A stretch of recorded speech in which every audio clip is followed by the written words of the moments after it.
நடிகர் விஜய் ஜோலி முடிஞ்சது. விஜயை பார்த்து ஒரு கணம் அதிர்ந்து போன ரசிகர்கள். 2024ஆம் ஆண்டு மக்களவை தேர்தல் வாக்குப்பதிவு கடந்த 19ஆம் தேதி விறுவிறுப்புக்கு பஞ்சமின்றி சென்றது. தமிழகத்தில் உள்ள முக்கிய பிரபலங்கள், நடிகர்கள், அரசியல்வாதிகள், நிறுவன உரிமையாளர்கள், பொதுமக்கள் என அனைத்து வாக்காளர்களும் தங்களின் ஜனநாயக கடமையை ஆற்றினர். காலை 7 மணி முதல் மாலை 6 மணி வரை பொதுமக்கள் வாக்களித்தனர். இந்த நிலையில் நடிகர் விஜயும் தனது வாக்கினை செலுத்தினார்.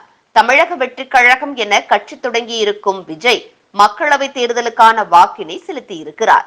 கடந்த முறை சைக்கிளில் சென்று வாக்களித்த விஜய் இந்த முறை எப்போதும் போன்று காரில் சென்று வாக்களித்தார். இதனிடையே இயக்குனர் வெங்கட் பிரபு இயக்கும் கோட் படத்தில் விஜய் நடித்து வருகிறார். இந்த படத்தின் இறுதிக்கட்ட படப்பிடிப்பு ரஷ்யாவிலும் துபாயிலும் நடைபெற்று வருகிறது. இதனிடையே தேர்தலில் வாக்களிக்க சென்னை வர வேண்டும்.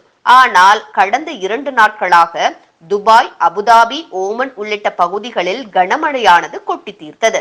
இதனால் நடிகர் விஜய் இந்தியா வருவது சிக்கலானது. இருந்த போதிலும் இவர் தனது ஜனநாயக கடமையாற்ற இந்தியா வந்தார். சென்னை விமான நிலையத்திற்கு வந்த விஜய் நீலாங்கரையில் உள்ள வேல்ஸ் பள்ளியில் அவர் வாக்களித்தார். வாக்களிக்க வந்த விஜயை பார்த்த ரசிகர்கள் ஆரவாரத்துடன் கோஷமிட்டபடி இருந்தனர். அந்த பகுதியில் விஜய் ரசிகர்கள் தமிழக வெற்றிக் கழகத்தினர் என ஒட்டுமொத்தமாக அந்த பகுதியில் குவிந்ததால் பரபரப்பும் தள்ளுமுள்ளுவும் ஏற்பட்டது. அப்போது போலீசார் கூட்டத்தை கட்டுப்படுத்தி விஜயை வாக்களிக்க அழைத்துச் சென்றனர். இது எல்லாம் ஒருபுறம் இருந்தாலும் இந்த முறை விஜயை பார்க்கும் போது ரசிகர்கள் அனைவரும் அதிர்ச்சியில் ஆழ்ந்து போயினர். ஏனெனில் எப்போதும் போன்ற தோற்றத்தை கொண்டிருக்காமல் சற்று வெள்ளறிய முகத்துடனும் உடல்நிலை சரியில்லாதவர் போன்றும் கூட்டத்தை பார்த்தவுடன் அஞ்சி கை கால்கள் நடுங்குவதுமாக அவர் இருந்தார். அதே போன்று அவரின் கையில் பிளாஸ்டரி ஒட்டப்பட்டிருந்ததை பார்த்து அதிர்ச்சியடைந்த ரசிகர்கள் ஒரு கணம் திகைத்து போய் நின்றிருந்தனர். ஏன் இந்த மாற்றம்?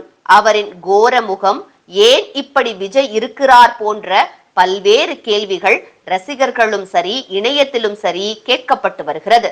ஒரு சிலர் உண்மையிலேயே அவரின் முகம் இப்படித்தான் என்றும் படத்திற்காகவும் வெளியில் வருவதற்காகவும் எப்போதும் தான் இளமையாக இருக்க வேண்டும் என்பதற்காகவும் சிகிச்சையில் உள்ளார் என்ற விஷயங்களை நெட்டிசன்கள் முன்வைத்து வருகின்றனர்.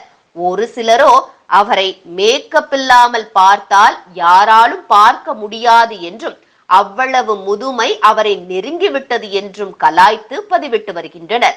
இதனிடையே நீலாங்கரையில் உள்ள வாக்குச்சாவடியில் நடிகர் விஜய் வாக்களிக்க சென்ற போது ஏராளமான ரசிகர்கள் கூட்டம் குவிந்தனர். இதனால் விஜய் பலத்த பாதுகாப்புடன் வாக்குச்சாவடிக்குள் நேரடியாக சென்று தனது வாக்கினை செலுத்தினார். இது தொடர்பாக விஜய் மீது சென்னை காவல் ஆணையரகத்தில் சமூக ஆர்வலர் ஒருவர் புகார் அளித்திருக்கிறார். அந்த புகாரில் பொதுமக்களுக்கு இடையூறு ஏற்படுத்தும் வகையில் 200க்கும் மேற்பட்டவர்களுடன் தேர்தல் விதிமுறைகளை மீறி வாக்குச்சாவடிக்குள் விஜய் சென்றதாகவும் இதனால் அங்கிருந்த மற்ற வாக்காளர்களுக்கு தொந்தரவு ஏற்பட்டதாகவும் புகாரில் தெரிவித்திருந்தார். இந்த புகார் தொடர்பாக விசாரணையானது தற்போது நடைபெற்று வருகிறது.